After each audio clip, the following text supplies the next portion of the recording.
Here.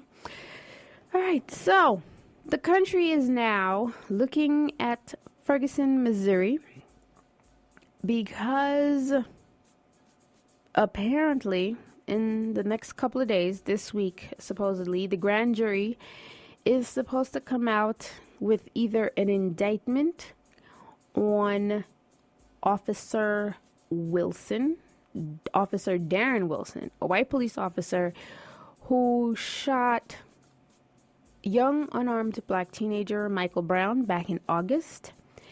And right now, they are seeing whether or not he should be indicted or not.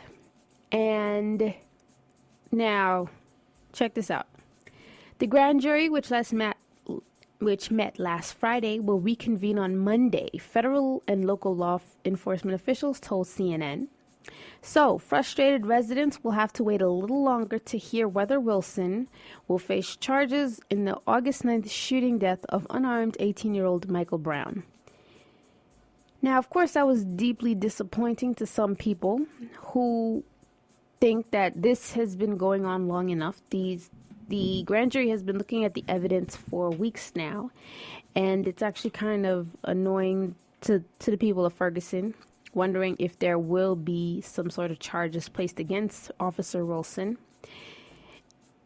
And that's not even the part that's kind of irking me. The part that kind of irks me is the fact that the governor of Missouri has already called a state of emergency.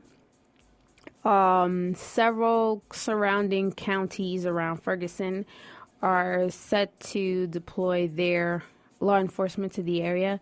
And even here in New York, and people in the NYPD are on the ready in case something does go down in Ferguson. Even our president, Mr. Obama, had said that is calling for calm. Everybody is calling for calm, which makes me wonder, what is with this brace yourself for sudden impact situation that is going on right now? To me, it seems as if they already know what's going to happen, and they're just trying to tell people, all right, you guys, all right, everybody, stay calm, wait for it. And it's kind of jarring. It's kind of alarming what's been going on in Ferguson right now. And, because I don't think that the people of Ferguson will go all types of ape duty. I don't think so. Even though the past few weeks and months, we've seen police throw tear gas at people, arrest people. Everybody has descended on Ferguson media, other activists. Yes, a lot of businesses are boarding up. A lot of homes are being boarded up in the event the decision comes down. Which makes me wonder, do they even know how the decision will turn out? Are they afraid that Ferguson will become another Watts? It'll become another Newark? It'll become another Rodney King LA riot sort of situation? Is that what the problem is? Like, it's kind of like us. It's kind of a fear-mongering tactic that I'm not exactly a fan of, because I feel like I said, it's as if they know what's going to happen, and they're just telling the people. It's like they're kind of warning us, brace yourselves, because this could be DEFCON 1 right now. And it makes me wonder, are we even looking for justice anymore when it comes to this? Because if you've kind of been seeing, the echo chamber Wolfpack journalists have been showing us countless footage about officers. It seems like it's just open season on citizens when it comes to police officers. Women that are 7 months pregnant being thrown on the ground, kids being beat with nightsticks because they jumped a fare, or kids are being thrown through windows and nothing's happening to them. Nothing is happening to the cops. It just seems like it's open season on our people. on our young people, particularly. And it makes me wonder, like, there should definitely, I think, be an overhaul in crime. I don't know if it's because the citizens are getting angrier and they're starting to stand up for themselves, which I totally condone that. Because, for a long time, as much as I align myself a lot with, there are a lot of good officers out there. There are a lot of good police officers. I know quite a few of them, and I appreciate their efforts and what they do. And it's not fair that a few bad apples have to spoil it for the rest of them. But it does make you think, why are you telling us to be calm? Why are you telling us to be calm? I mean, we're as calm as anybody. We're just waiting to find out. We're just wondering why it's taking the grand jury so much time to find out. I guess it's because they know that whenever it comes down to a jury, any jury, grand jury, trial jury, whenever it comes down and it takes them forever to reach a decision, it's usually the decision that the public does not want, i.e. Trayvon Martin. So I'm guessing that they kind of know what's already going to happen, and they really don't want the people to, stand up and be angry.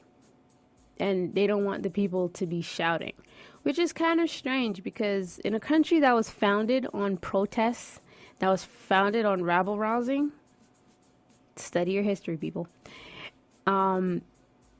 This is just a weird occurrence to me. It's just like you're telling us to be calm. You're basically telling us what's going to happen. And we should just brace ourselves. I'm not saying that we should all just go over to Ferguson and just raise hell. I'm not saying that. But do you think the people will be justified if the decision does turn out the way it should? I mean, I'm not saying that the people should go and tear up people's property and run amok. I'm not saying that either. I don't condone the destruction of property because at the end of the day, you're just tying up the court system with more cases of vandalism and such. But, is this the type of justice that Michael Brown would want? I mean, this is a kid that was shot by a police officer, whether or not it was on purpose. And we've seen how their police department has been trying to make it seem as if it was Brown's fault. They were saying that the officer did no wrong.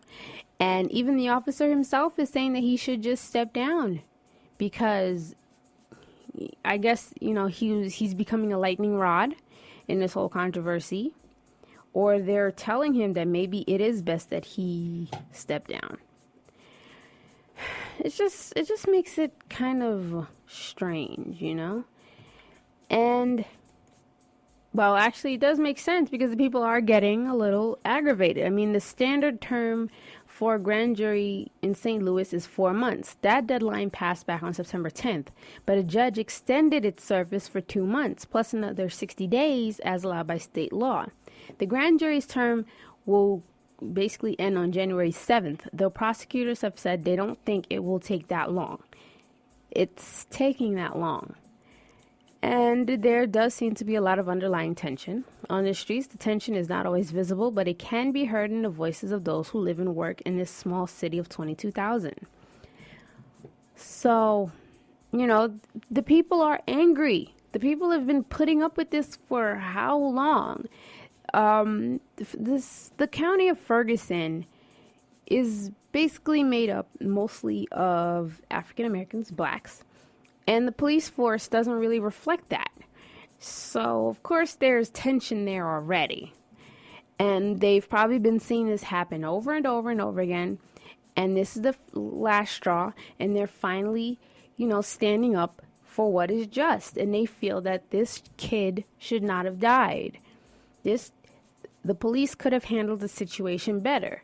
Could they? I don't know. I'm not in that position. I'd never want to be in that position. But you're telling the people to be calm. But what if the decision doesn't go right and it doesn't speak to the justice that Michael Brown deserves, or speaks to the justice of Michael Brown? And you're telling the people to be calm. It's like you're almost telling the people that, hey, you should, swallow it and accept what happened. So it's kind of like they're trying to say that.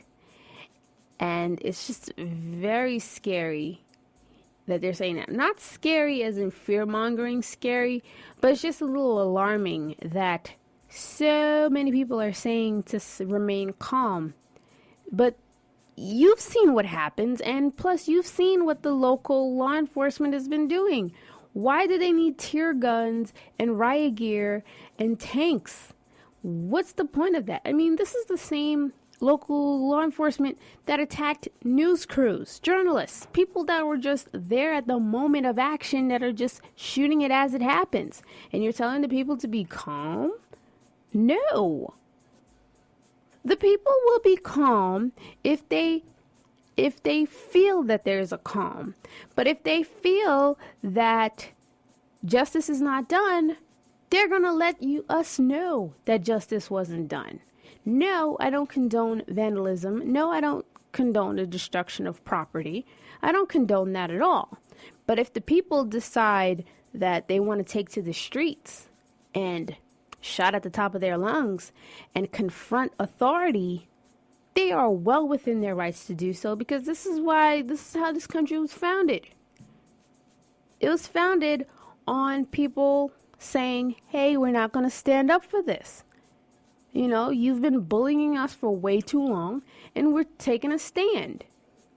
So I'm not going to say, okay, like, everybody stay calm, because at some point, we've been through this basically our whole lives. I've been going through this since I was a kid. You know, I was a kid during the Rodney King thing, during Amadou Diallo, during Sean Bell, during what could be Eric Garner, through Trayvon Martin.